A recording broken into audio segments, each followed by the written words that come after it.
Terra Sancta liberata in teneris luxurgit Deus noster tu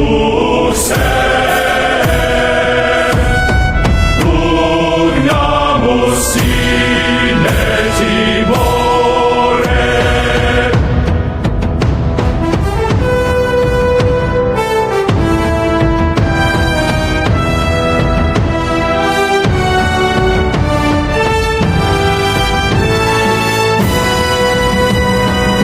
In nomine Patris, in nomine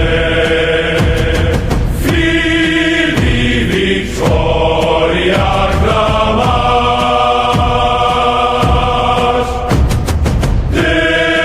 Deus vult gloria, milites Christi ad victoria. Deus vult gloria, gladius Dei triumphar.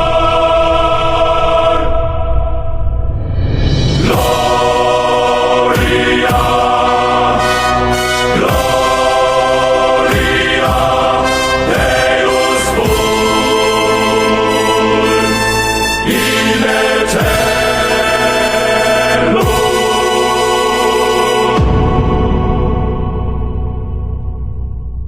Em um mundo de fé e fúria, eles surgiram do nada para se tornarem a força mais temida da cristandade. Com a cruz em seus mantos e a espada nas mãos, os templários construíram um império de poder e riquezas que desafiou reis e papas. Mas o que acontece quando a ganância dos homens se volta contra a própria fé? Esta é a saga de glória, mistério e a mais devastadora traição, que levou a mais lendária ordem de cavaleiros ao seu fim nas fogueiras da história. O eco da primeira cruzada ainda ressoava pelos vales da Terra Santa. Um grito de fé e ferro que havia libertado Jerusalém. Mas a vitória, como a areia do deserto, era inconstante. As estradas que levavam à Cidade Santa, antes tomadas pela esperança dos cruzados, agora eram caminhos de pesadelo, infestados por bandidos e por sarracenos que, sedentos por vingança, espreitavam os peregrinos. Homens e mulheres piedosos, movidos pela fé para visitar os locais sagrados, eram brutalmente atacados, roubados e mortos. Seus gritos de desespero se perdiam no vento e suas orações muitas vezes pareciam não alcançar os céus. A fragilidade da conquista era palpável e a necessidade de proteção urgente. Foi nesse cenário de perigo constante e devoção inabalável que um grupo de cavaleiros, penitentes e marcados pelas cicatrizes da Guerra Santa, encontrou um novo propósito. Não eram senhores de vastas terras ou ambiciosos por tronos. Eram homens que haviam testemunhado a carnificina e a glória, e que agora sentiam um chamado mais profundo, uma penitência, talvez, pelos pecados cometidos em nome da fé. Seu líder era Hugues de Payens, um cavaleiro franco de Champagne, cujo rosto austero e olhos profundos revelavam uma alma atormentada, mas resoluta. Ele e seus 8 companheiros, homens de honra e de combate experiente, não buscavam riquezas terrestres, mas a redenção de suas almas através do serviço a Deus. A ideia nasceu simples, mas profunda: dedicar suas vidas à proteção dos peregrinos. Viveriam como monges, sob os votos de pobreza, castidade e obediência, mas lutariam como cavaleiros, suas espadas brandidas não por conquista pessoal, mas pela segurança dos indefesos. Era uma fusão inusitada, uma contradição aparente que, no entanto, ressoava com a urgência da situação. A eles se uniram outros cavaleiros, tocados pela mesma visão, pela mesma ânsia de purificação e serviço. Homens de diferentes reinos europeus, que haviam deixado para trás títulos e fortunas, agora se uniam em um propósito comum, sob o sol implacável do Oriente. Em 1119, esses cavaleiros se apresentaram diante de Balduíno II, o então rei de Jerusalém. Seus rostos eram sérios. Suas armaduras, embora gastas, brilhavam com a luz de uma nova fé. Eles propuseram a criação de uma ordem religiosa militar, dedicada exclusivamente à guarda das rotas de peregrinação. A proposta, audaciosa e sem precedentes, foi bem recebida pelo rei, que via neles não apenas guerreiros, mas uma solução para um problema premente. Balduíno, reconhecendo a seriedade e o potencial da iniciativa, concedeu-lhes um alojamento provisório dentro de um dos edifícios mais significativos de Jerusalém, parte do antigo Templo de Salomão, uma estrutura mística e venerada por cristãos e muçulmanos. Foi ali, nas ruínas sagradas do templo, que a Ordem dos Pobres Cavaleiros de Cristo encontrou seu lar e, com ele, seu nome informal, os Cavaleiros do Templo, ou, como viriam a ser conhecidos, os Templários. Inicialmente eram poucos e tão desprovidos de bens que, segundo a lenda, 2 cavaleiros muitas vezes dividiam o mesmo cavalo. Uma imagem que se tornaria icônica da ordem, simbolizando sua pobreza e camaradagem. Sua missão era clara: patrulhar as perigosas estradas, escoltar caravanas e repelir os ataques que se tornaram rotina na Terra Santa. A vida dentro do templo era espartana. Os votos de pobreza eram levados a sério. Não havia luxos, apenas a armadura, a espada, a cruz e a oração. As horas eram divididas entre o treinamento militar rigoroso e as práticas religiosas. A disciplina era férrea, a obediência absoluta. A hierarquia, ainda incipiente, se baseava na experiência de combate e na devoção. Eles aprendiam a lutar não apenas com a força de seus braços, mas com a convicção inabalável de que eram instrumentos da vontade divina. Cada golpe de espada era uma oração, cada escudo erguido, uma defesa da fé.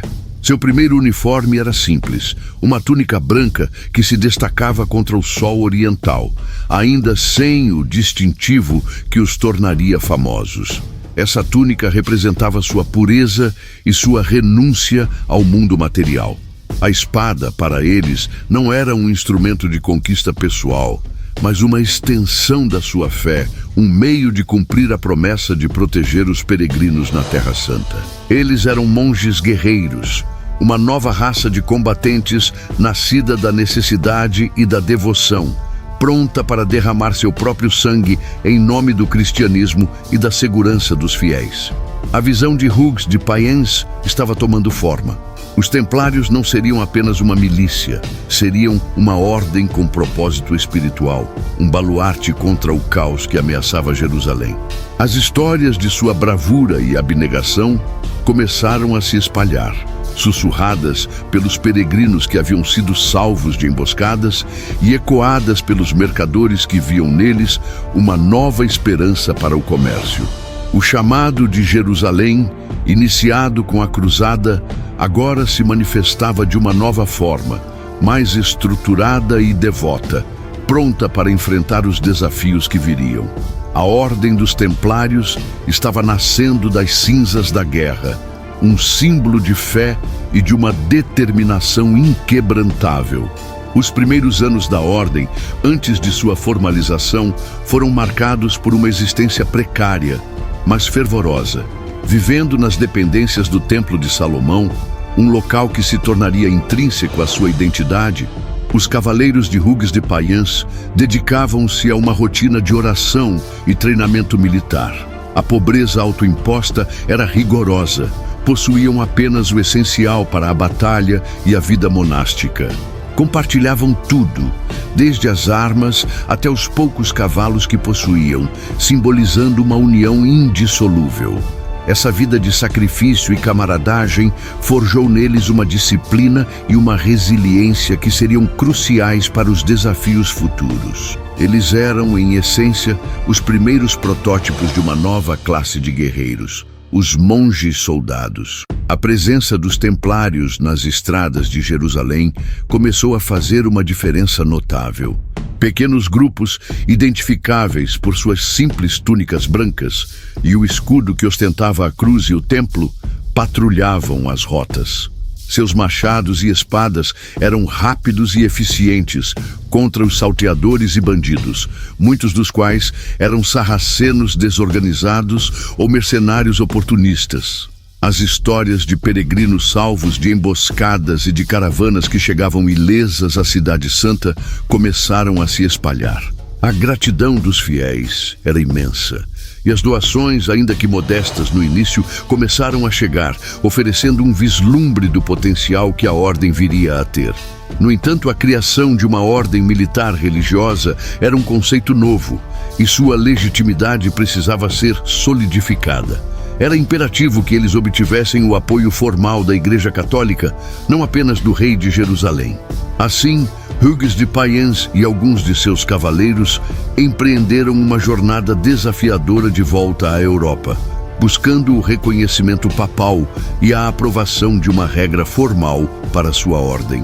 Sua missão era convencer os poderes eclesiásticos de que a fusão da vida monástica com a vida militar não era uma contradição, mas uma necessidade divina em um tempo de guerra santa. A jornada culminou no Concílio de Troyes em 1129, um evento que mudaria para sempre o destino dos templários. Foi ali que eles contaram suas histórias de fé e combate, a necessidade desesperada de proteção na Terra Santa e a devoção inabalável de seus cavaleiros. Sua causa foi fortemente apoiada por figuras influentes, como São Bernardo de Claraval, um dos homens mais respeitados e eloquentes de sua época. São Bernardo, um abade cisterciense com enorme influência sobre o Papa e os reis europeus, viu nos templários a encarnação do ideal cristão de sacrifício e combate ao mal. Sua defesa apaixonada da ordem foi crucial. No concílio, os templários receberam não apenas a aprovação papal, mas também uma regra formal, escrita em grande parte por São Bernardo. Essa regra detalhava todos os aspectos de sua vida, desde a oração e a disciplina monástica até as táticas militares e o código de conduta. Essa aprovação conferiu-lhes legitimidade universal dentro da Igreja e os elevou acima de meros guerreiros. Eles se tornaram uma ordem religiosa soberana, respondendo apenas ao Papa, livres da autoridade de bispos locais ou de senhores feudais. Esse privilégio, sem precedentes, seria a base de seu poder e, ironicamente, a semente de sua futura ruína. Foi também no Concílio de Troyes que os templários adotaram o distintivo que se tornaria seu símbolo mais reconhecido: a cruz vermelha sobre seu manto branco. A cruz, para eles, não era apenas um símbolo de fé, mas de sacrifício, um lembrete constante de sua promessa de derramar seu próprio sangue em defesa do cristianismo. O manto branco simbolizava a pureza e a renúncia ao mundo, enquanto a cruz vermelha, a prontidão para o martírio. Essa imagem, o cavaleiro de manto branco com a cruz vermelha, espalhou-se rapidamente pela Europa, tornando-os instantaneamente reconhecíveis e inspirando legiões de jovens a se juntarem à ordem. O retorno de Hugues de Payens à Terra Santa, com a bênção papal e a nova regra, marcou uma nova era para os templários.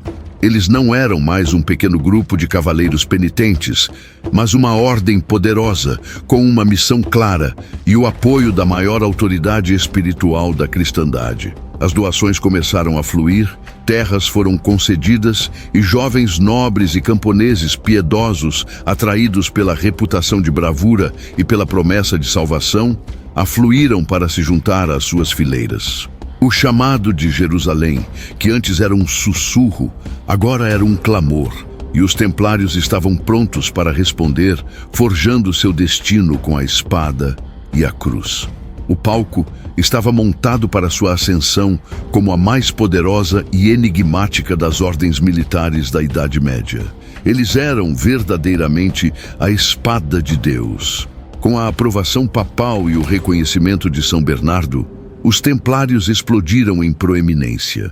A túnica branca, agora adornada com a cruz vermelha, tornou-se um símbolo onipresente nas estradas poeirentas da Terra Santa. De um pequeno grupo de cavaleiros penitentes, a ordem transformou-se em uma força militar considerável, com afluência constante de novos recrutas e doações generosas de toda a Europa. Nobres e camponeses, padres e guerreiros, todos viam na ordem a encarnação do ideal cristão de sacrifício e batalha. Os mais jovens sonhavam em empunhar a espada pela fé, os mais velhos em expiar seus pecados. Todos buscavam a promessa de salvação eterna que acompanhava a morte em combate pela cruz. A vida dos templários era uma dicotomia brutal. A rigidez da vida monástica combinada com a selvageria implacável da guerra. Suas bases eram pequenas fortalezas ou postos avançados estrategicamente posicionados ao longo das rotas de peregrinação mais perigosas. Acordavam antes do amanhecer para orações, seguidas por um café da manhã frugal. O dia era preenchido com treinamento militar exaustivo, aprimorando suas habilidades com espada, lança e escudo, e o domínio da cavalaria pesada. Não havia espaço para a ociosidade. Cada momento era dedicado à preparação para o combate ou à devoção. A disciplina era a espinha dorsal da ordem, e a desobediência era punida com severidade, pois a vida de todos dependia da coesão e da obediência de cada um. As patrulhas eram diárias e os confrontos inevitáveis. Os sarracenos, liderados por comandantes astutos e corajosos, não viam os cruzados apenas como invasores de suas terras, mas como infiéis a serem expulsos. As emboscadas eram frequentes, brutais e sem aviso. Foi nesses embates sangrentos que os templários ganharam sua reputação de guerreiros destemidos e quase sobre-humanos. Eles lutavam com uma ferocidade fanática, impulsionados pela crença de que a morte em combate lhes garantiria um lugar no paraíso. Seu lema, "Não a nós, Senhor, não a nós, mas ao teu nome seja a glória", ecoava em cada investida e em cada último suspiro.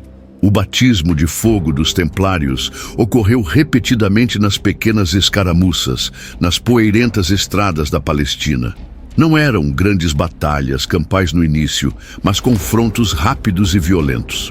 Um grupo de peregrinos era atacado, e os templários respondiam com velocidade e brutalidade. Lançavam-se contra números superiores, seus cavalos pesados esmagando os inimigos, suas espadas cortando armaduras e carne. Para eles, cada embate era um ato de fé, um sacrifício pessoal em nome de Cristo. Eles não se retiravam, não cediam terreno. Lutar até a morte era a única opção aceitável, pois a covardia significava não apenas a perda de honra, mas a condenação eterna. A disciplina e a organização dos templários eram um contraste gritante com as milícias feudais, muitas vezes desorganizadas. Eles se moviam como uma única unidade, seus escudos formando uma parede impenetrável, suas cargas de cavalaria devastadoras. Se um irmão caía, outro tomava seu lugar, mantendo a formação. Essa coesão, combinada com sua ferocidade individual, fazia deles uma força de combate incomparável, temida por seus inimigos e admirada por seus aliados. Os sarracenos rapidamente aprenderam a temer a visão da Cruz Vermelha avançando contra eles. Era o sinal de um combate até a morte, sem quartel.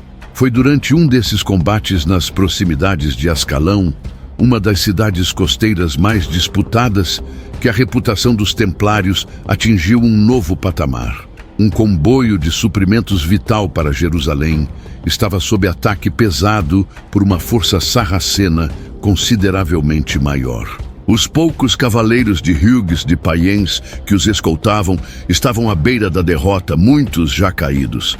A chegada repentina de reforços templários, liderados por Hugues de Payens, virou o jogo.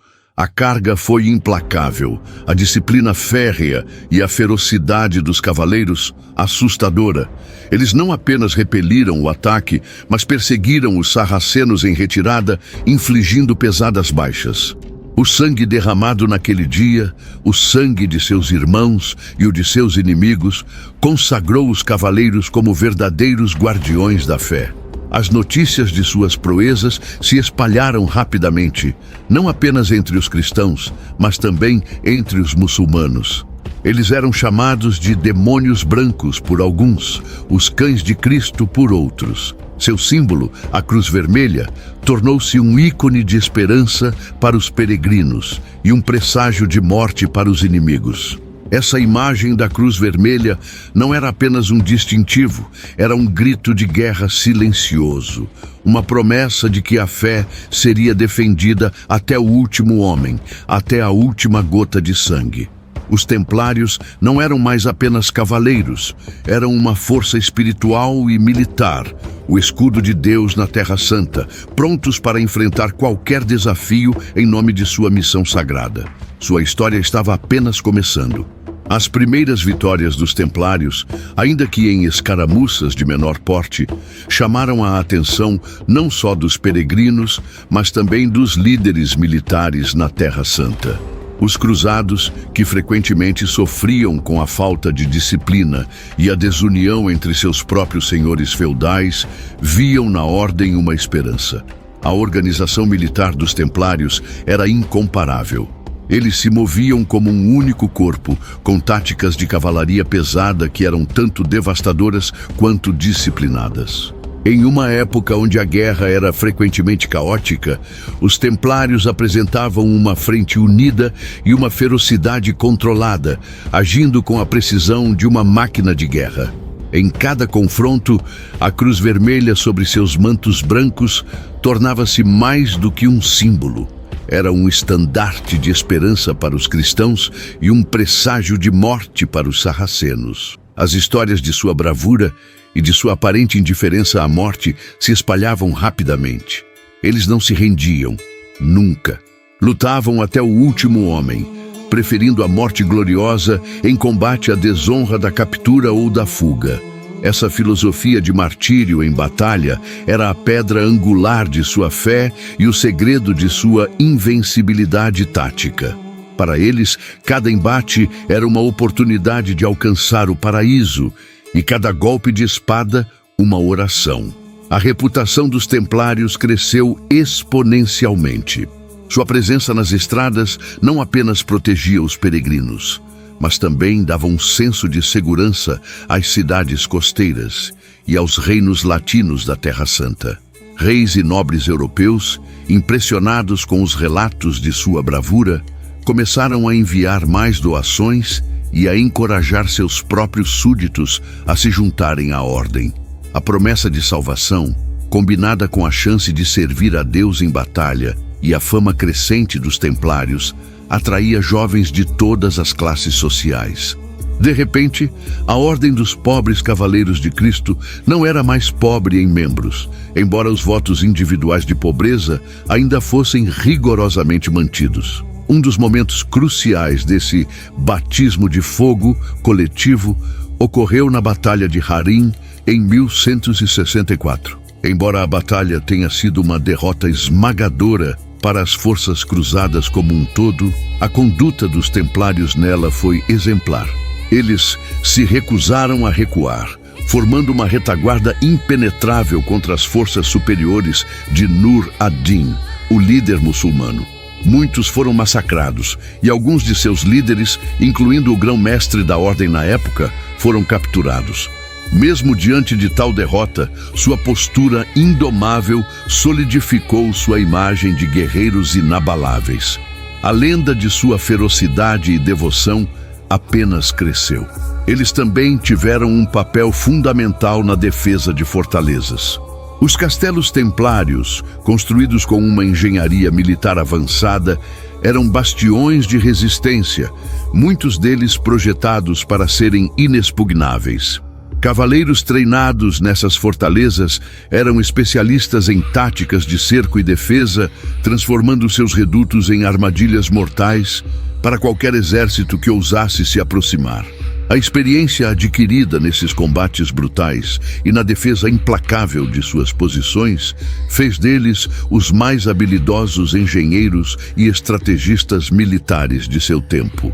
A ordem se tornou a vanguarda e a retaguarda dos exércitos cruzados, a força de choque nas batalhas e a última linha de defesa nas retiradas. Eles não buscavam a glória individual, mas a vitória coletiva em nome da fé. Seu treinamento rigoroso, combinado com sua devoção fanática, os transformava em oponentes formidáveis, capazes de enfrentar números muito maiores e ainda assim infligir pesadas baixas. O sangue derramado por eles nas estradas poeirentas e nos campos de batalha da Palestina não era um sinal de derrota, mas de consagração, cada gota reforçando a lenda dos Cavaleiros de Cristo.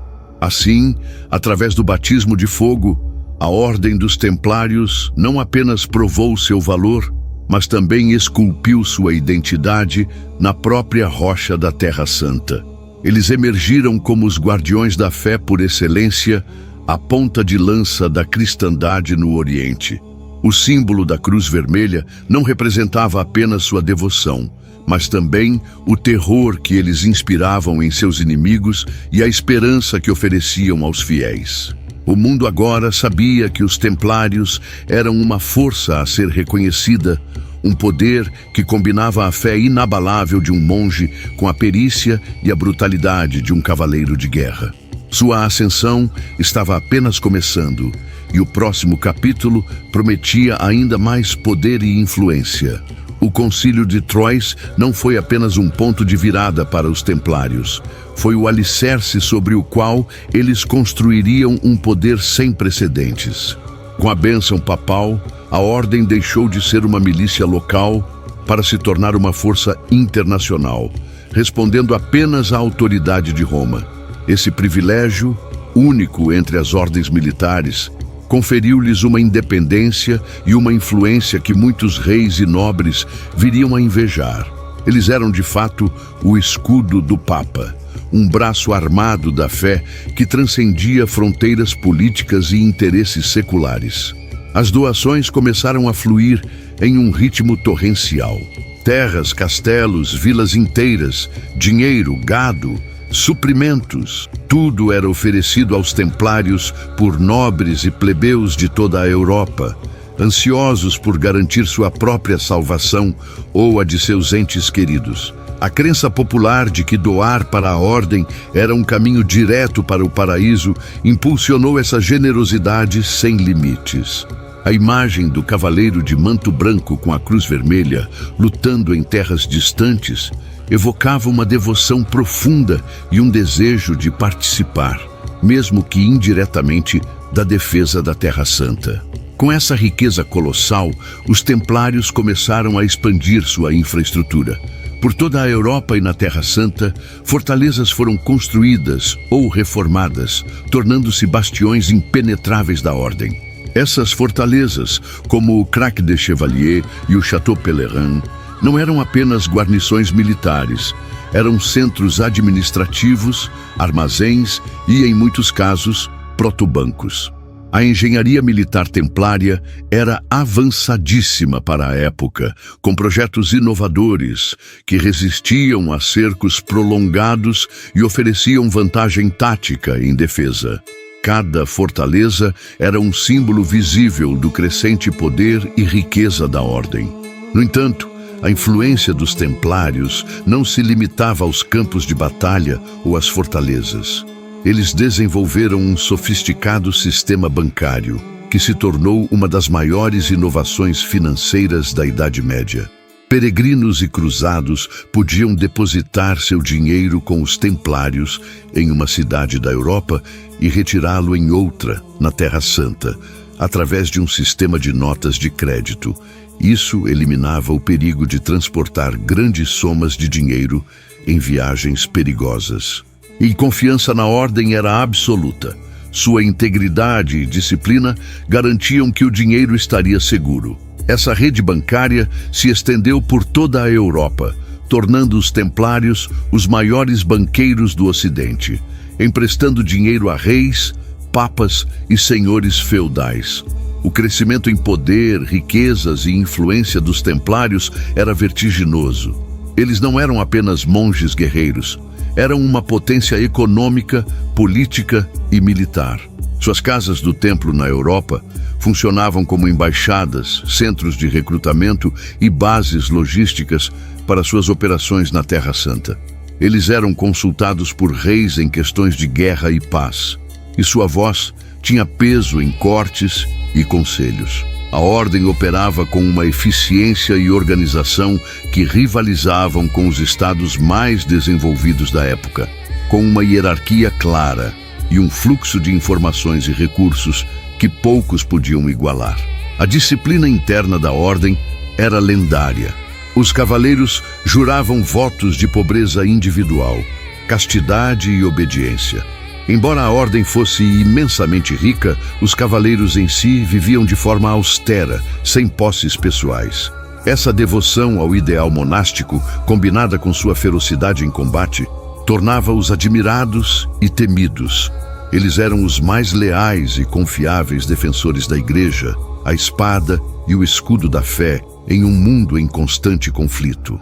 Sua reputação de invencibilidade no campo de batalha era reforçada por sua incorruptibilidade percebida. Contudo, esse crescimento exponencial não veio sem custo. O poder e a riqueza dos templários, embora fundamentados em sua missão sagrada, começaram a gerar inimigos silenciosos. Reis que outrora os apoiaram começaram a ver a ordem como uma força rival, um estado dentro de um estado que respondia apenas a Roma. A isenção de impostos, os vastos territórios e a independência legal dos templários eram um espinho para monarcas que lutavam para consolidar seu próprio poder e suas finanças. O clero secular, que via as doações irem para a ordem em vez de para suas próprias igrejas, também nutria ressentimento. Ainda assim, no auge de seu poder, os templários eram intocáveis. Seu prestígio era imenso, sua força militar inigualável. Eles eram os guardiões da Terra Santa, os defensores dos peregrinos e a vanguarda da cristandade. O símbolo da Cruz Vermelha não era apenas um emblema de sacrifício, mas de um poder que parecia eterno. Eles haviam se tornado uma superpotência da Idade Média, um poder militar e financeiro que moldaria o destino da Europa e do Oriente por séculos. A Ordem dos Templários havia deixado de ser um pequeno grupo de cavaleiros para se tornar um império, construído sobre a fé, a disciplina e o sangue. O sucesso dos Templários, no entanto, não se limitava à sua proeza militar. A Ordem era uma máquina administrativa e financeira incrivelmente eficiente, operando como um estado paralelo, mas sem fronteiras geográficas fixas.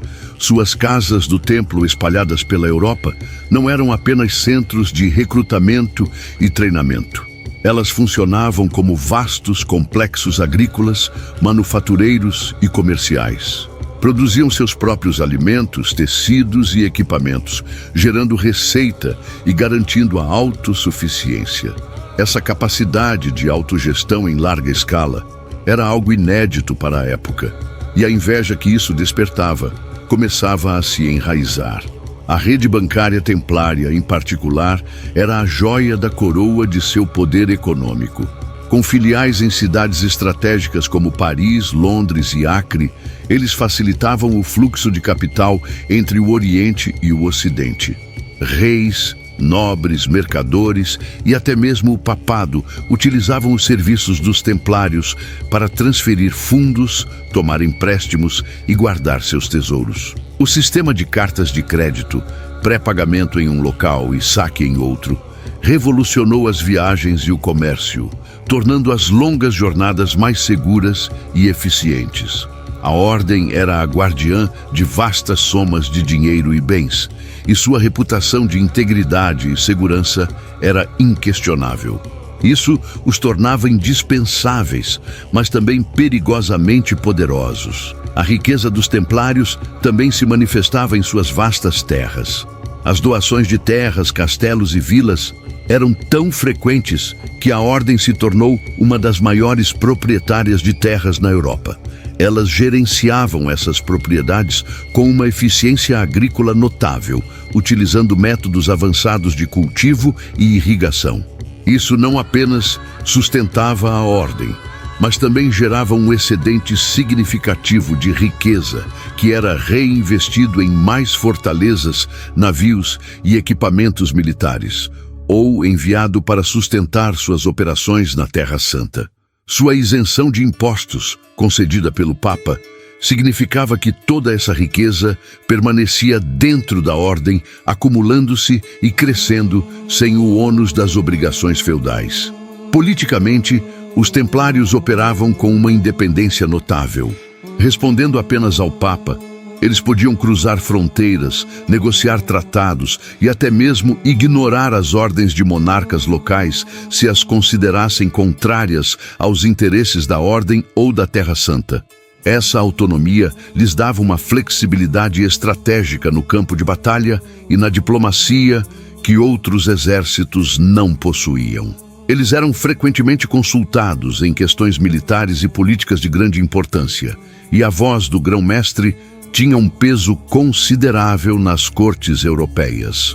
Essa influência, no entanto, começou a gerar um ressentimento crescente entre os reis que lutavam para consolidar seu próprio poder centralizado. Os inimigos silenciosos da ordem começaram a proliferar.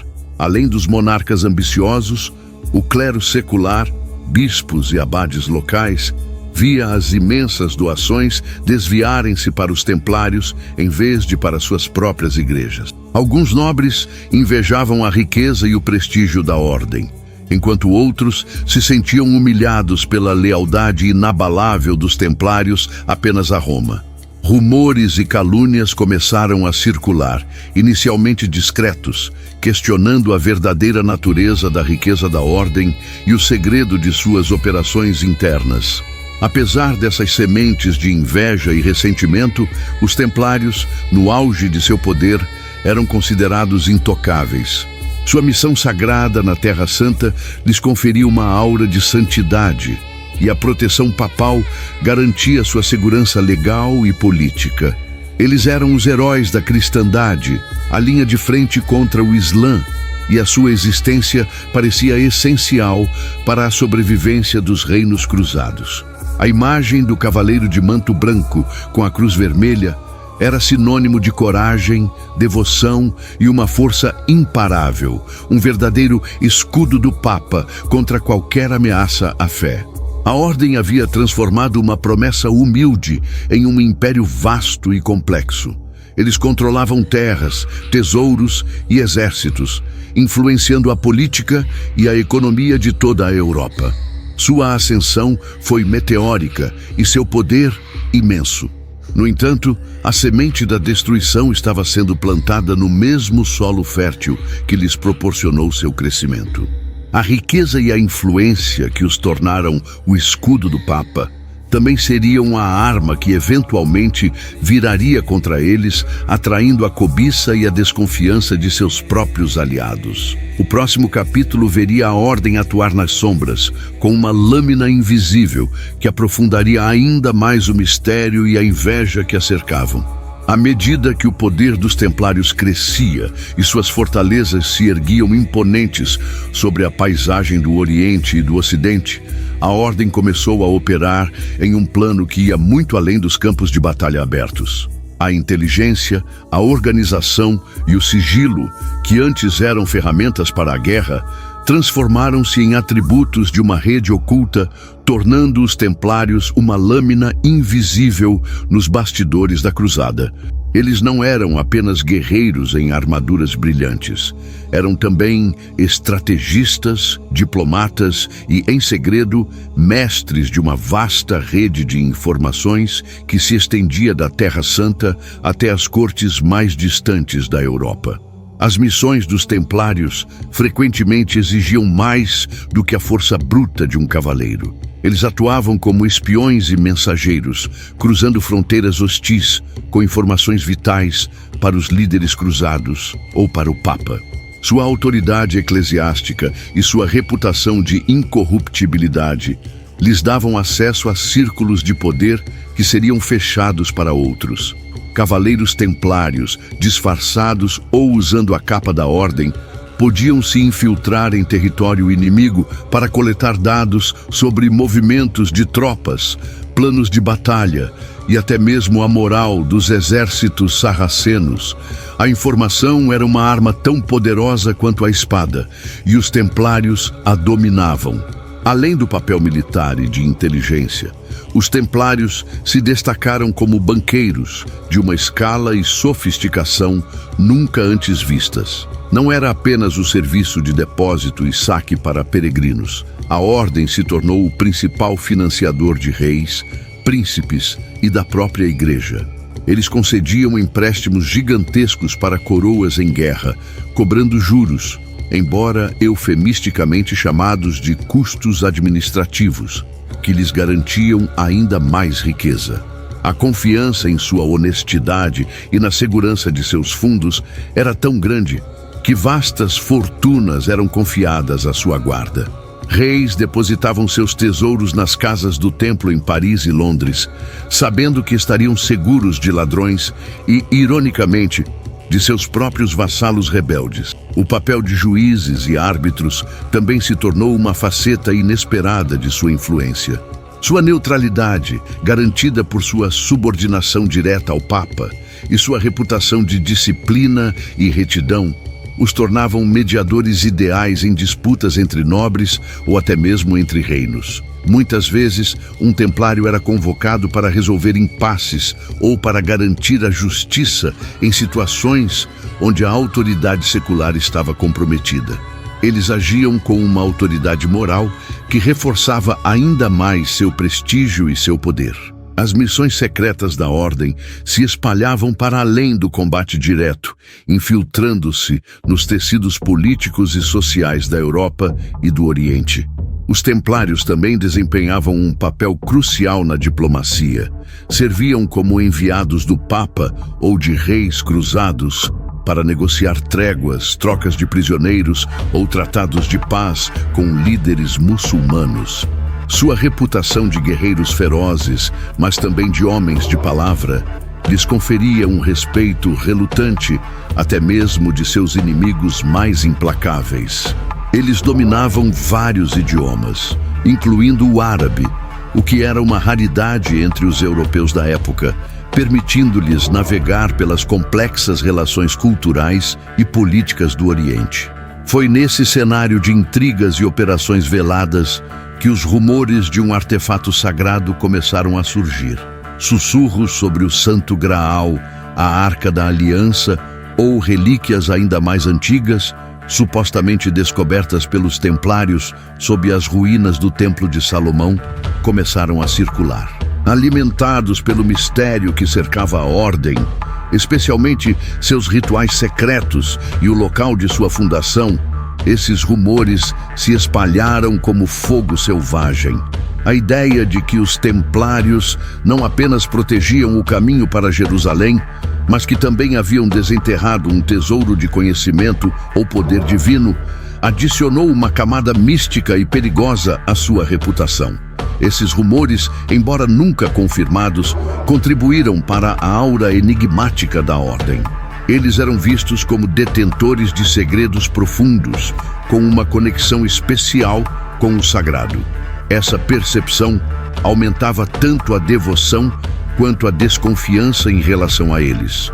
A lâmina invisível dos templários operava nas sombras, controlando não apenas as finanças e a inteligência, mas também, talvez, verdades que poderiam abalar os alicerces da cristandade.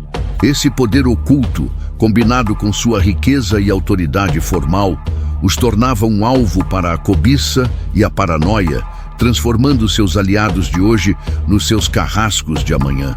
O palco estava montado para a inveja e a conspiração, enquanto os templários, alheios ao perigo iminente, continuavam a aprofundar seus segredos. O sigilo era uma das pedras angulares da ordem. A maioria dos rituais internos, as decisões estratégicas e os detalhes de suas operações financeiras e de inteligência eram mantidos em estrita confidencialidade. Essa cultura de discrição, que lhes dava uma vantagem tática e estratégica, também alimentava a paranoia de um mundo medieval já propenso a superstições e medos. Os templários não eram apenas guerreiros, eram guardiões de segredos, e o maior deles, para muitos, residia nas ruínas do próprio Templo de Salomão, onde a ordem foi fundada. A lenda de um artefato sagrado ou de um conhecimento ancestral ganhava força a cada ano. Sussurros sobre o Santo Graal, ou sobre a Arca da Aliança, ou até mesmo sobre textos antigos que continham verdades capazes de abalar os alicerces da Igreja, circulavam entre as cortes europeias e os mercados do Oriente. Era dito que durante suas escavações sob o templo, os primeiros cavaleiros teriam encontrado algo de valor incalculável, não necessariamente ouro, mas algo que lhes concedeu um poder e uma sabedoria que justificavam sua ascensão meteórica. Embora nunca houvesse provas concretas, a persistência desses rumores adicionava uma aura de mistério e perigo aos templários, tornando-os alvos de cobiça, não só por sua riqueza material, mas por seus supostos segredos esotéricos. A influência da ordem se estendia até mesmo ao campo da engenharia e da arquitetura. As fortalezas templárias, como o Crac de Chevalier, eram maravilhas da construção medieval. Mas também havia teorias de que possuíam conhecimentos avançados de geometria e de construção, talvez aprendidos no Oriente, que lhes permitiram edificar estruturas tão resistentes e duradouras. Essa capacidade técnica, aliada ao seu poderio financeiro, dava-lhes uma independência quase absoluta na construção e manutenção de suas bases, sem a necessidade de depender de engenheiros externos. Nos bastidores da política europeia, os templários atuavam como facilitadores e, por vezes, como árbitros. Com sua vasta rede de inteligência, eles estavam a par das intrigas da corte, das alianças secretas e dos movimentos de tropas antes mesmo que os próprios reis soubessem. Essa informação privilegiada lhes permitia tomar decisões estratégicas ou influenciar as decisões de outros monarcas, sempre com o objetivo final de apoiar as cruzadas e a Terra Santa. Eram uma força que podia agir de forma decisiva, mas muitas vezes de forma discreta, suas ações parecendo surgir do nada. A lâmina invisível dos templários também estava presente em suas operações financeiras, que eram tão complexas quanto uma rede bancária moderna. Eles não apenas guardavam e transferiam dinheiro, eles faziam investimentos, negociavam terras, garantiam empréstimos com hipotecas e até mesmo controlavam rotas comerciais. Sua honestidade e disciplina eram tão renomadas que reis e mercadores confiavam seus tesouros mais valiosos à sua guarda. Paris, a principal casa do templo na Europa, tornou-se o centro financeiro da França e, para muitos, de boa parte do continente, controlando um fluxo de capital que rivalizava com o tesouro real. Contudo, essa invisibilidade e esse poder oculto começaram a corroer a base de sua aceitação. A isenção de impostos, o vasto poder financeiro e a lealdade exclusiva ao Papa, somados aos rumores de um artefato sagrado e de rituais secretos, transformaram a admiração em desconfiança e a confiança em inveja. Os reis europeus, que lutavam para centralizar o poder e as finanças em seus próprios reinos, viam a ordem como uma anomalia perigosa, um Estado dentro do Estado, com seus próprios exércitos, suas próprias leis e seu próprio tesouro, inacessível ao controle real. Essa crescente tensão seria um prenúncio da tempestade que se formava. A invisibilidade que lhes deu tanto poder acabaria por ser usada contra eles, transformando os sussurros em acusações e as lendas em heresias. Os templários, outrora o escudo da cristandade, e agora uma força atuante nas sombras da diplomacia e das finanças, se veriam em breve diante de inimigos que não poderiam ser combatidos com a força da espada. O palco estava montado para a inveja e a conspiração se manifestarem abertamente, marcando o início da derrocada da ordem, um caminho que os levaria da glória suprema à mais brutal das perseguições. O apogeu do poder templário, construído sobre a fé, a riqueza e uma lâmina invisível de influência, foi indissociável do destino da Terra Santa. Enquanto a ordem crescia em prestígio na Europa, as cruzadas no Oriente, apesar dos esforços e sacrifícios, começavam a definhar. A unidade entre os reinos latinos era frágil, as disputas internas minavam a coesão e a falta de reforços constantes da Europa enfraquecia as guarnições. Do lado sarraceno, no entanto, uma nova e formidável força estava ascendendo. Saladino, o sultão do Egito e da Síria, um líder militar e político brilhante, determinado a unificar o Islã e a expulsar os cruzados de uma vez por todas. A ascensão de Saladino foi um prenúncio sombrio para os cristãos. Ele demonstrou uma capacidade ímpar de unir as facções muçulmanas sob sua bandeira, algo que os cristãos raramente conseguiram. Em 1187, a tensão atingiu seu ponto de ruptura. Reinaldo de Chatillon, um cavaleiro cruzado impetuoso e irresponsável, atacou uma caravana muçulmana que estava sob a proteção pessoal de Saladino, quebrando uma trégua sagrada. Esse ato de provocação foi o estopim para a ira do sultão, que jurou vingança e mobilizou suas forças para a maior ofensiva contra os reinos cruzados até então.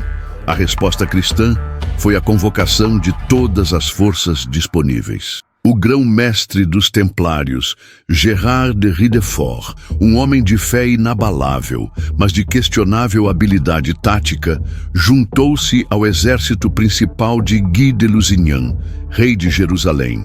As duas maiores ordens militares, os templários e os hospitalários, reuniram o maior número de cavaleiros que puderam, somando-se aos cavaleiros feudais. A tensão era palpável. Todos sabiam que o confronto seria decisivo para o futuro da Terra Santa. A Batalha Climática ocorreu em 4 de julho de 1187, nas colinas de Hattin. Foi um desastre de proporções épicas para os cruzados. O exército cristão, exausto pela marcha sob o sol escaldante, foi atraído para uma armadilha perfeita. Sem acesso à água e cercados pelas forças de Saladino, os cavaleiros cristãos, incluindo um grande contingente templário, lutaram com a bravura do desespero. O calor, a sede e a fumaça dos arbustos incendiados por Saladino transformaram o campo de batalha em um inferno. Os templários, conhecidos por sua disciplina e recusa em recuar, foram a última linha de defesa. Eles se recusaram a quebrar a formação, lutando até o último homem, mesmo quando a derrota era inevitável. Suas cargas de cavalaria, antes tão temidas, eram agora atos de suicídio glorioso. A lenda diz que um cavaleiro templário jamais fugia. Eles preferiam morrer a recuar. E muitos morreram. A perda de vidas entre a ordem foi catastrófica. Centenas de cavaleiros, incluindo a maior parte de sua liderança, foram mortos ou capturados. O próprio grão-mestre, Gérard de Ridefort, foi feito prisioneiro. A Batalha de Hattin foi um massacre que quebrou a espinha dorsal da defesa cruzada na Terra Santa. A notícia do desastre de Hattin se espalhou como um incêndio.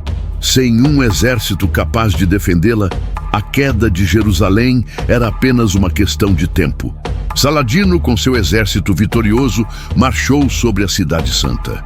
A guarnição restante, composta por um punhado de cavaleiros exaustos, cidadãos e peregrinos, era pateticamente pequena em comparação com a força avassaladora do sultão.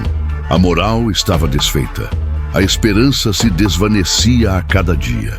Os templários remanescentes, aqueles que haviam sobrevivido ao massacre de Hattin ou que estavam em outras fortalezas, recuaram para Jerusalém para sua defesa final. Eles sabiam que era uma causa perdida, mas sua fé e seus votos os impediam de abandonar a cidade. Liderados por um punhado de cavaleiros veteranos, eles se prepararam para o que sabiam ser sua última e desesperada resistência. A Cidade Santa caía novamente em mãos muçulmanas, e com ela o sonho de um reino cristão duradouro no Oriente. O espírito da cruzada, que havia inflamado a Europa por quase um século, começou a ruir com a fumaça que subia das muralhas de Jerusalém. O cerco a Jerusalém foi implacável. Saladino, um líder não só astuto, mas também estrategicamente misericordioso, ofereceu termos de rendição para evitar um massacre, lembrando a brutalidade da tomada da cidade pelos cruzados décadas antes. Dentro das muralhas, a guarnição cristã, esgotada pela Batalha de Hattin e pela fome, estava dividida. Muitos clamavam pela rendição para salvar vidas, mas os templários e os hospitalários, fiéis aos seus votos, eram irredutíveis. Para eles, a defesa da Cidade Santa era uma missão divina e recuar seria uma desonra intolerável. Eles estavam prontos para lutar até o último homem, preferindo o martírio à rendição. Com o impasse, Saladino intensificou o cerco. Suas máquinas de guerra bombardeavam as muralhas dia e noite, e as tentativas de assalto eram contínuas. Os defensores cristãos, incluindo um punhado de cavaleiros templários e hospitalários, lutavam com a bravura do desespero.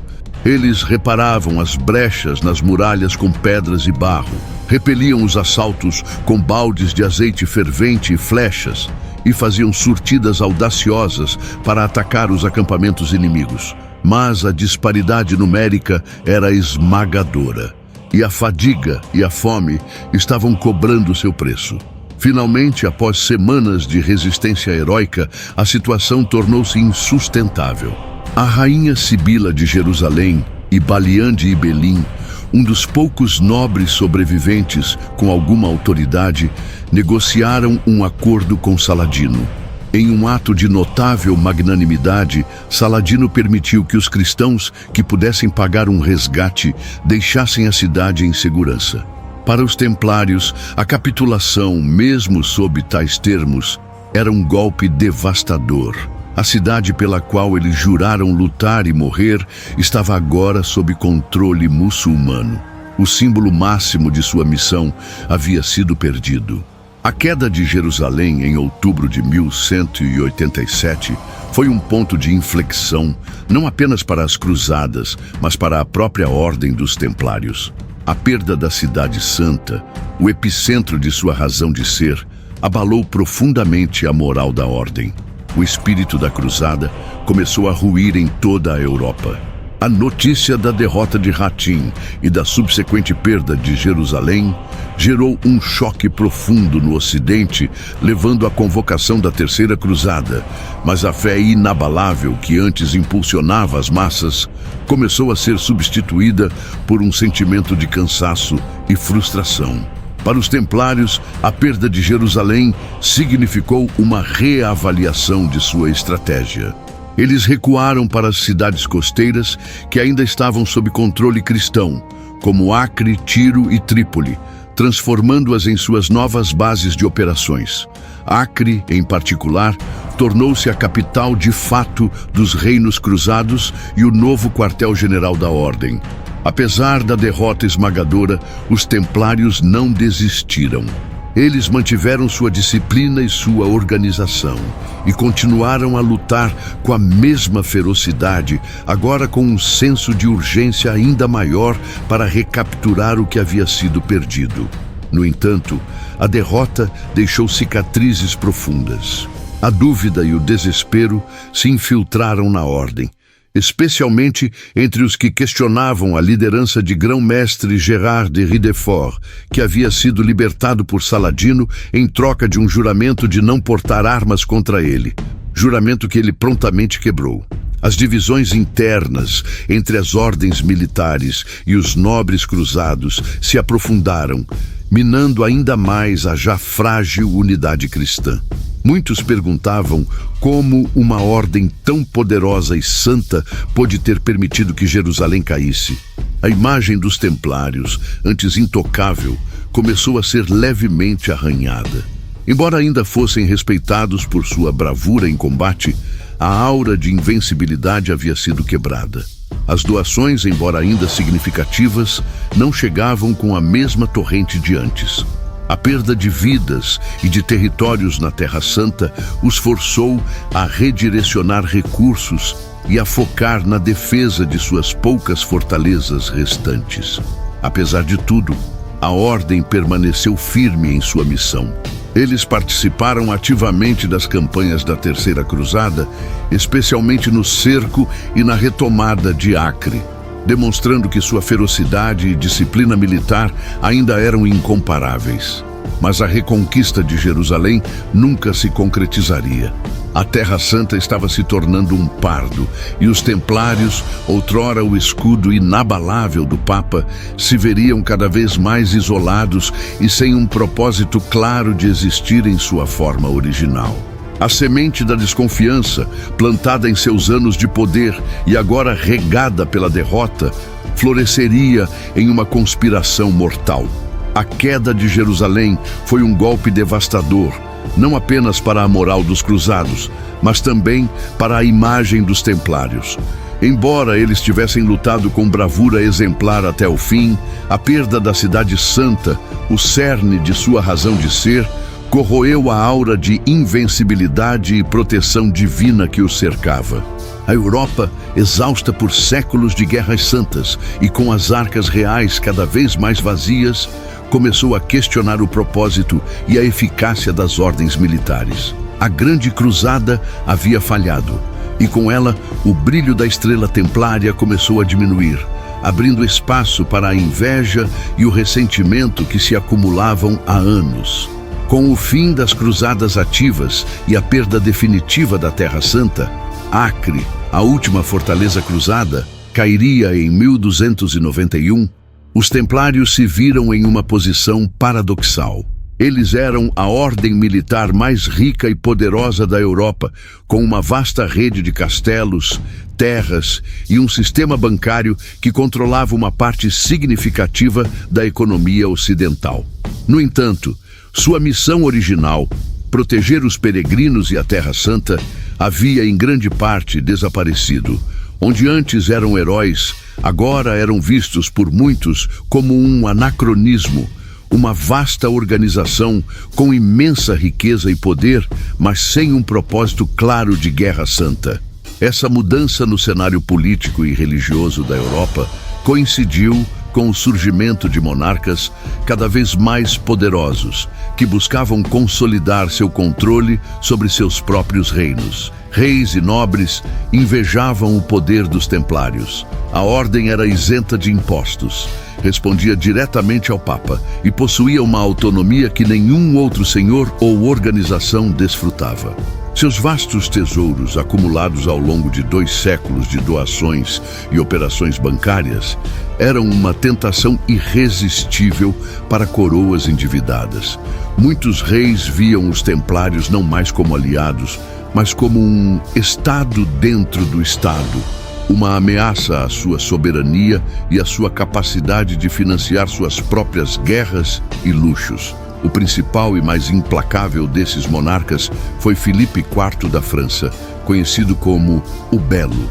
Filipe era um rei ambicioso, carismático e impiedoso, determinado a fortalecer o poder da coroa francesa a qualquer custo. Ele estava profundamente endividado com os templários, que haviam financiado muitas de suas campanhas militares. A vastidão do tesouro templário, armazenado na Casa do Templo em Paris, que era na prática o Banco da França da época, era uma fonte de cobiça inigualável para Filipe, que via na ordem a solução para seus problemas financeiros. A cobiça de Filipe encontrou um terreno fértil na igreja.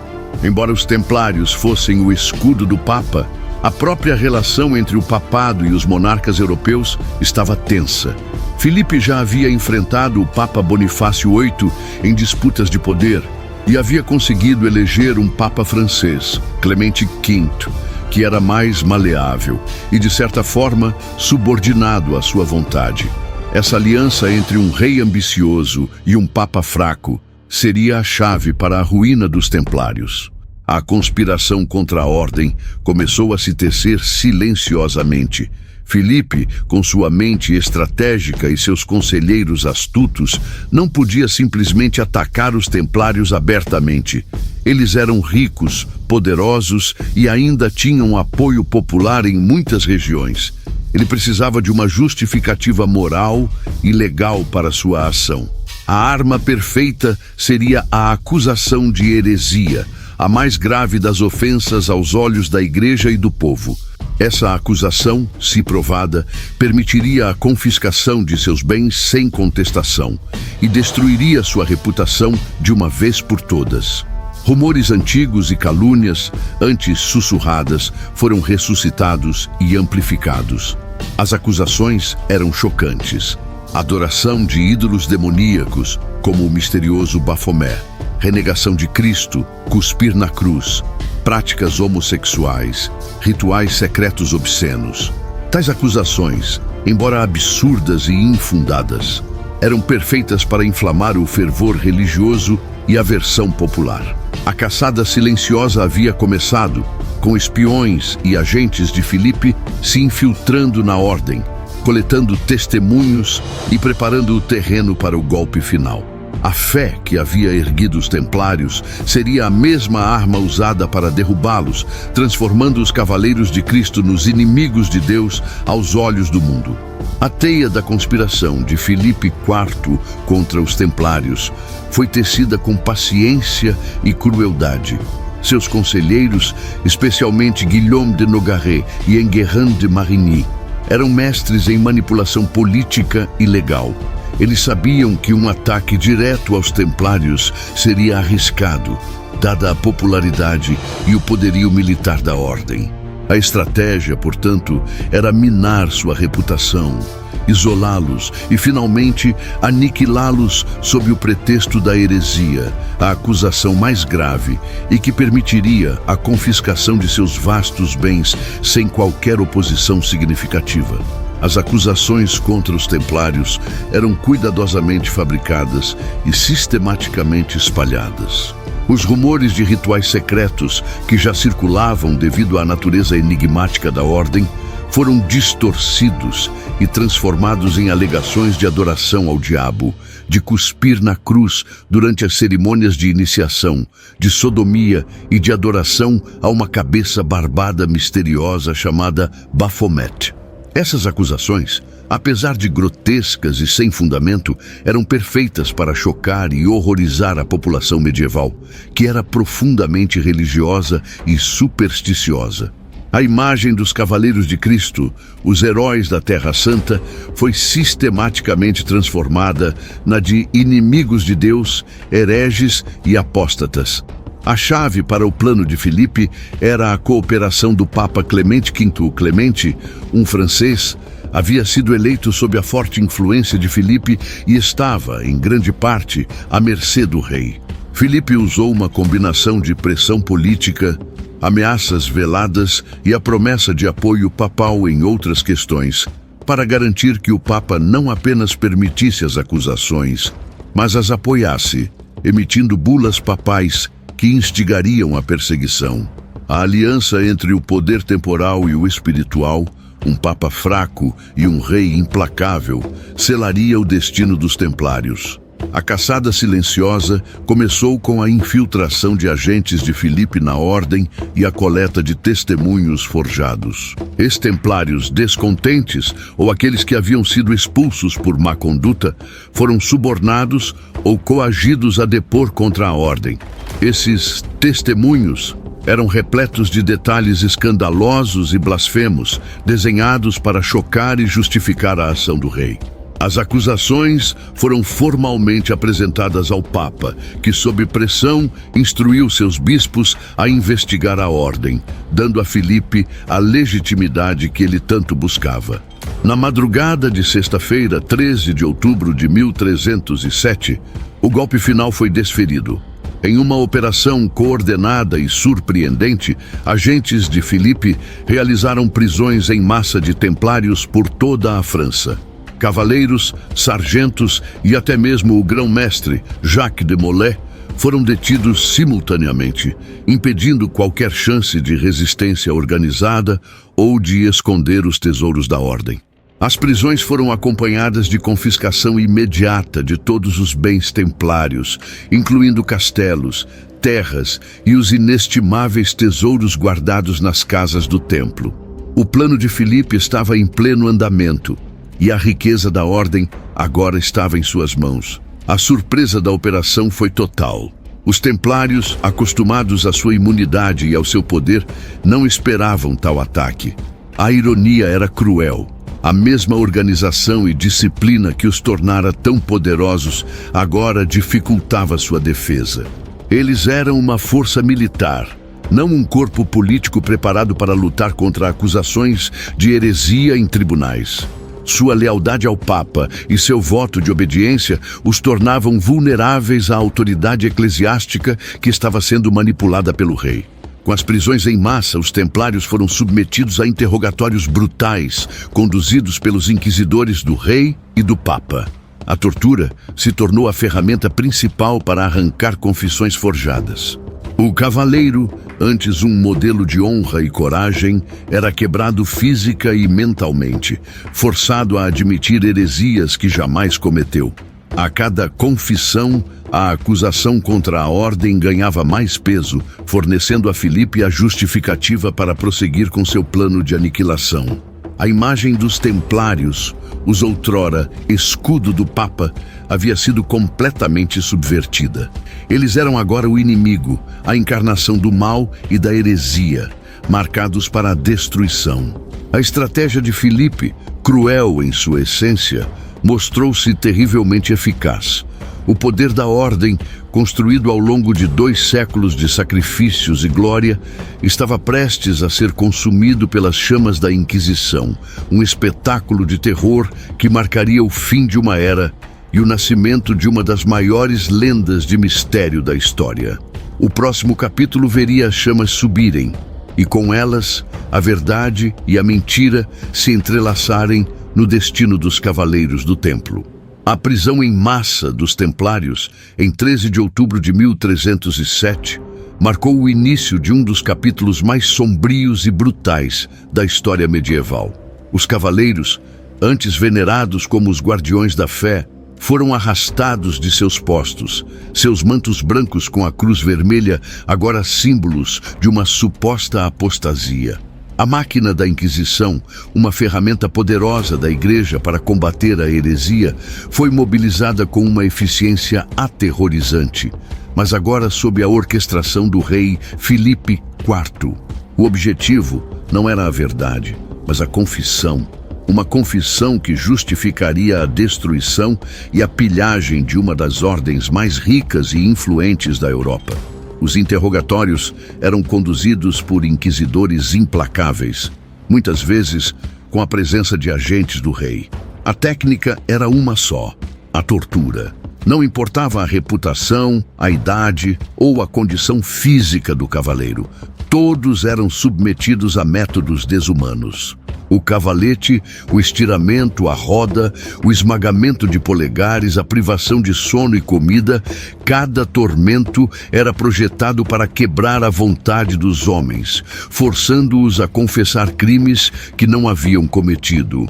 A dor era tão intensa que muitos, em desespero, confessaram as mais absurdas heresias, desde cuspir na cruz e renegar Cristo, até a adoração de ídolos demoníacos, como o famoso Baphomet, uma figura misteriosa que se tornaria central nas acusações. As confissões forjadas eram a principal evidência da acusação. Sob o tormento, cavaleiros outrora corajosos e devotos, que haviam enfrentado a morte em centenas de batalhas sem vacilar, agora quebravam e repetiam o que seus torturadores queriam ouvir. Essas confissões eram registradas meticulosamente, usadas como prova de uma conspiração diabólica dentro da ordem. A verdade era irrelevante. O objetivo era criar um cenário de culpa inegável para o público e para o Papa. Aqueles que ousavam retratar suas confissões eram submetidos a torturas ainda mais severas ou imediatamente condenados. O grão-mestre Jacques de Molay, um homem idoso e respeitado, não foi poupado. Ele foi submetido a interrogatórios e torturas e, inicialmente, sob a pressão, também fez uma confissão parcial. No entanto, sua fé e sua dignidade logo o impeliriam a se retratar, um ato de coragem que selaria seu destino.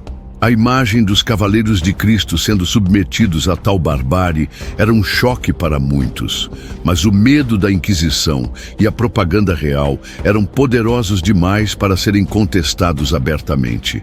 À medida que as confissões se acumulavam, os templários eram levados a execuções públicas, transformando-se em espetáculos de terror e advertência. A forma de execução preferida para os hereges era a fogueira. Lenta e dolorosa, a morte na fogueira não era apenas uma punição, mas um espetáculo de purificação, onde o corpo do herege era consumido pelo fogo, supostamente limpando a alma.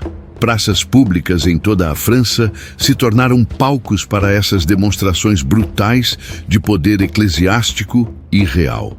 Os cavaleiros, muitos deles debilitados pela tortura, eram amarrados a estacas, cercados por pilhas de lenha. Diante das multidões, eram novamente pressionados a confessar e a se arrepender. Mas muitos templários, mesmo diante da morte iminente, mostraram uma coragem e uma fé inabaláveis que desmentiam as acusações. Eles proclamavam sua inocência, sua devoção a Cristo e a lealdade à ordem até o último suspiro. Suas vozes, embora falhas, ecoavam uma resistência silenciosa ao terror. Um dos casos mais emblemáticos foi o de Geoffrey de Charnay, preceptor da Normandia, e o próprio Jacques de Molay. Após anos de prisão e tortura, e de uma confissão que eles sabiam ter sido forçada, ambos se retrataram publicamente, proclamando a inocência da ordem e a falsidade das acusações. Essa retratação pública, um desafio direto à autoridade do rei e do Papa, selou seu destino. As chamas que consumiam os corpos dos cavaleiros no fogo da fogueira eram as mesmas que queimavam a reputação da ordem. Mas para aqueles que os viam morrer com dignidade, a dúvida começava a se instalar. Seriam esses homens realmente hereges ou mártires de uma conspiração orquestrada? A visão de cavaleiros, outrora tão poderosos, sendo reduzidos a cinzas, era um lembrete sombrio de que nenhum poder estava a salvo da fúria combinada da Igreja e da coroa. O fim da ordem estava próximo, e as chamas da Inquisição iluminariam a verdade e a mentira, gravando para sempre a imagem dos cavaleiros queimados vivos, fiéis à sua fé até o último suspiro. O espetáculo grotesco das execuções públicas de templários, especialmente as mortes na fogueira, tinha um duplo propósito para Filipe IV: erradicar a ordem e enviar uma mensagem inequívoca a qualquer um que ousasse desafiar o poder da coroa e da Igreja. As praças, outrora locais de mercado e celebração, transformaram-se em palcos de terror. As chamas que consumiam os corpos dos cavaleiros não apenas destruíam carne e osso, mas também tentavam apagar a memória de sua glória e purificar o reino de sua suposta heresia. No entanto, a dignidade com que muitos templários enfrentaram seu destino chocou a consciência de alguns e plantou sementes de dúvida em outros. Diante da morte mais terrível, inúmeros cavaleiros se recusaram a reiterar suas confissões forjadas. Com vozes falhas pela dor e pela exaustão, mas firmes na convicção, eles proclamavam sua inocência, a lealdade inabalável à sua ordem e a devoção a Cristo. Seus atos de coragem no cadalso, desafiando a Inquisição e o próprio rei, eram um testemunho silencioso de que a fé que os impulsionara por séculos não havia sido quebrada pela tortura. Eles eram, aos olhos de muitos, mártires, não hereges. Um dos momentos mais dramáticos e impactantes ocorreu em 18 de março de 1314, em Paris. Jacques de Molay, o último grão-mestre da ordem, e Geoffroy de Charny, preceptor da Normandia, foram levados à fogueira.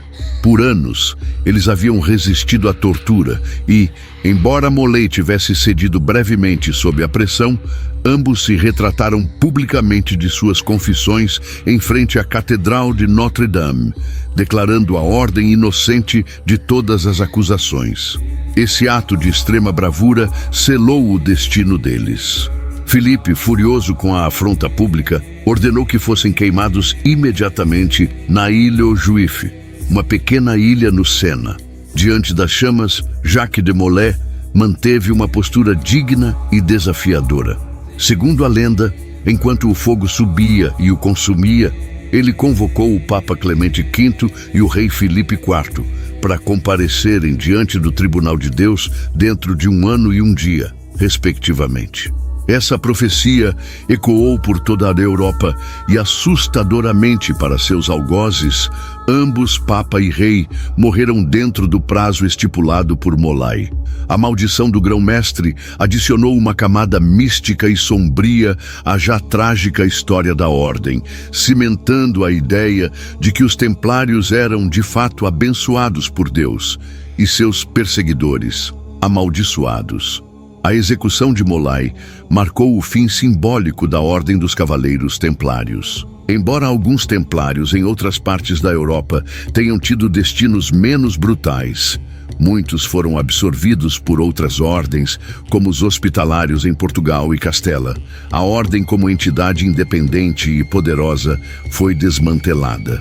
Suas vastas propriedades e riquezas, o verdadeiro objetivo de Filipe, foram em grande parte confiscadas pela coroa francesa, apesar das tentativas do Papa de direcioná-las para os hospitalários. As chamas da Inquisição não apenas consumiram os corpos dos templários, mas também incineraram sua reputação oficial, transformando-os de heróis em supostos hereges perversos. No entanto, o próprio horror das torturas e execuções e a coragem inabalável de muitos cavaleiros diante da morte acabaram por criar uma contranarrativa. Em vez de apagar a lenda dos templários, a perseguição e a destruição da ordem pelo fogo, paradoxalmente, a imortalizaram.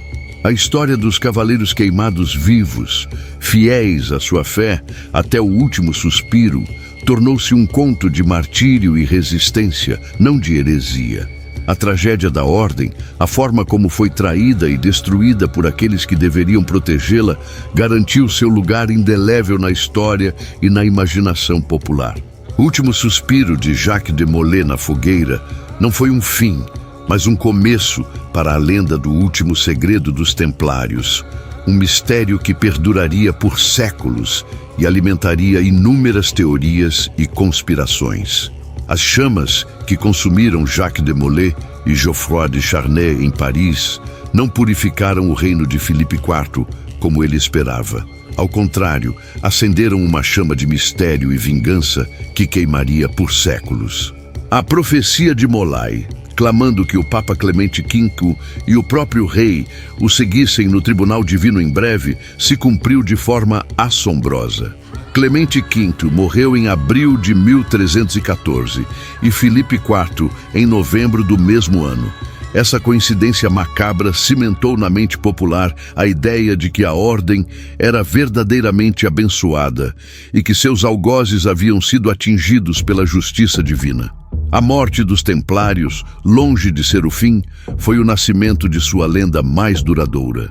A dissolução oficial da Ordem dos Templários pelo Papa Clemente V, através da bula papal Vox in Excelso, em 1312, marcou o fim de sua existência formal.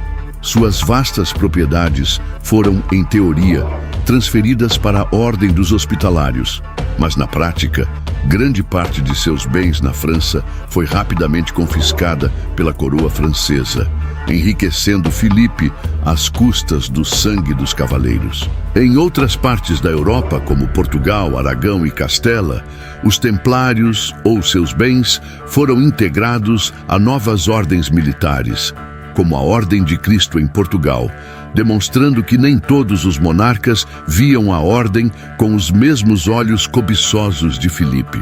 A perseguição e a brutalidade do processo contra os templários deixaram uma marca indelével na consciência coletiva. As acusações absurdas, as torturas horrendas e a coragem de muitos cavaleiros ao enfrentar a morte sem renegar sua fé transformaram a narrativa. O público, inicialmente chocado pelas acusações de heresia, começou a duvidar da validade das confissões e a questionar a justiça do rei. A imagem dos templários mudou de supostos hereges para mártires, vítimas inocentes de uma conspiração movida pela ganância e pelo poder político. Foi nesse cenário de injustiça percebida que a lenda do tesouro templário começou a florescer. Com a pressa das prisões e a confusão gerada pela natureza secreta da ordem, a população se perguntava: para onde foi todo o ouro, as relíquias e os documentos importantes que os templários supostamente possuíam? A ideia de que os templários haviam escondido um vasto tesouro antes de sua queda tornou-se um dos mitos mais persistentes e envolventes da história. Alguns diziam que haviam fugido para a Escócia, outros para a Suíça ou até mesmo para as Américas, levando consigo riquezas incalculáveis e segredos ainda maiores. Esse tesouro não era visto apenas como material, mas também como um repositório de conhecimento esotérico. Os rumores de que os templários haviam descoberto segredos no Templo de Salomão, o Santo Graal, a Arca da Aliança, ou até mesmo conhecimentos gnósticos e antigos, ganharam nova vida. A natureza hermética de alguns de seus rituais, o sigilo sobre suas iniciações e o fato de terem estado em Jerusalém por tanto tempo alimentavam a ideia de que eles eram guardiões de um saber proibido ou de relíquias de valor incalculável para a cristandade e para o mundo. A lenda dos templários se espalhou para além dos limites da igreja e das cortes reais, infiltrando-se na cultura popular e nas sociedades secretas. Organizações como a maçonaria, em séculos posteriores, reivindicariam uma linhagem ou uma conexão espiritual com os templários, acreditando-se herdeiros de seus conhecimentos e ideais. A imagem do cavaleiro justo e secreto, guardião de verdades ocultas, ressoava profundamente em um mundo que passava por transformações e que buscava significado em um passado misterioso. A história dos templários se tornou um campo fértil para séculos de mistérios e conspirações. De documentos supostamente falsificados a símbolos ocultos em catedrais, de mapas para tesouros escondidos a linhagens secretas que sobreviveram à perseguição, cada detalhe da queda da ordem parecia alimentar uma nova teoria. As acusações de heresia, embora infundadas, deixaram a porta aberta para especulações sobre os verdadeiros segredos da ordem. O legado dos templários foi dual. Por um lado, foram os mais dedicados defensores da Terra Santa, cavaleiros que lutaram com uma coragem inigualável. Por outro, sua destruição por cobiça e conspiração se tornou um símbolo da fragilidade do poder e da crueldade da ambição humana. A imagem do grão-mestre Jacques de Molay proferindo sua maldição sobre as chamas, desafiando seus algozes, tornou-se o ápice dessa lenda. Um momento que uniu martírio, profecia e um mistério que perduraria no tempo. O eco da maldição de Jacques de Molay ressoava muito além das chamas que o consumiram. A morte súbita do Papa Clemente V e do rei Filipe IV, dentro do prazo profetizado pelo grão-mestre, alimentou a crença popular na justiça divina e transformou a tragédia dos templários em uma lenda sobrenatural. Essa coincidência notável, ou talvez uma punição divina, garantiu que a história da ordem não fosse esquecida, mas sim envolta em um manto de mistério e fascínio. O último suspiro de Molay não marcou o fim da ordem, mas o início de sua imortalidade no imaginário coletivo. A dispersão dos templários sobreviventes e a suposta incapacidade de Filipe IV de confiscar toda a sua vasta riqueza alimentou a lenda do tesouro templário. Conta-se que navios carregados de ouro e relíquias partiram de portos franceses pouco antes da onda de prisões, sumindo sem deixar rastros. Tesouros escondidos em fortalezas secretas, mapas cifrados e passagens subterrâneas nunca encontradas, tudo isso se tornou parte da mitologia que cercava a ordem. A busca por esse tesouro, tanto material quanto esotérico, perduraria por séculos, atraindo aventureiros, historiadores e ocultistas. Mas o último segredo dos templários não era apenas sobre ouro ou relíquias. Para muitos, era sobre conhecimento. A proximidade da ordem com Jerusalém e seu tempo passado nas ruínas do Templo de Salomão deu origem a teorias de que eles haviam descoberto antigos pergaminhos, segredos da sabedoria judaica ou conhecimentos gnósticos que desafiariam os dogmas da Igreja. Alguns acreditam que os templários eram guardiões de um saber oculto sobre o Santo Graal, ou sobre a verdadeira linhagem de Jesus Cristo, informações que eles teriam que guardar a todo custo, mesmo sob tortura. Essa aura de mistério e oposição à verdade oficial levaram à proliferação de sociedades secretas que se autoproclamavam herdeiras dos templários. A maçonaria, em particular, incorporou elementos e simbolismos templários em seus rituais, com muitas de suas lendas fundadoras ligadas à fuga de cavaleiros templários para a Escócia. Outras ordens místicas e filosóficas também reivindicariam uma conexão, vendo nos templários os verdadeiros guardiões de uma tradição esotérica que resistiu à perseguição da Igreja e do Estado.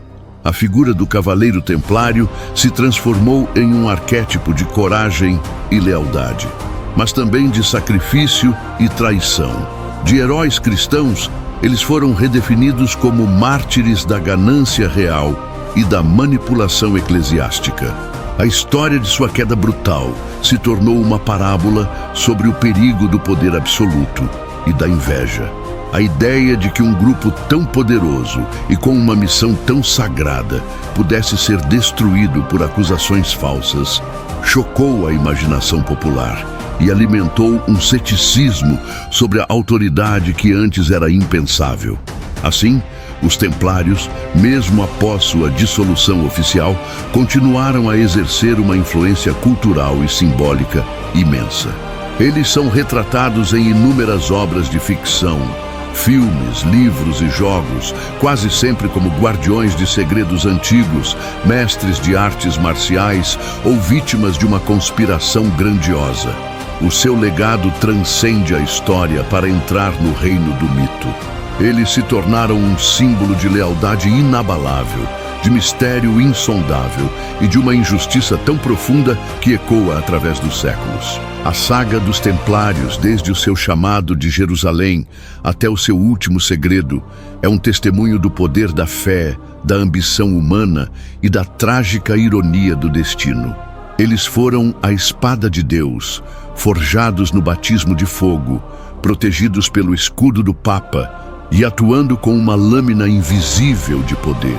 Testemunharam a queda de Jerusalém, enfrentaram a inveja de inimigos de Deus e arderam nas chamas da Inquisição. Mas no final, sua história não foi de derrota, mas de renascimento em uma lenda que continua a fascinar e a intrigar o mundo até os dias de hoje. A busca pelo último segredo dos Templários e a verdade por trás de sua destruição são mistérios que provavelmente jamais serão completamente desvendados, perpetuando o fascínio por essa enigmática e poderosa ordem. A saga dos Templários é um emaranhado de lendas, segredos e mistérios. Qual parte dessa história te fascinou mais? Você acredita no tesouro templário?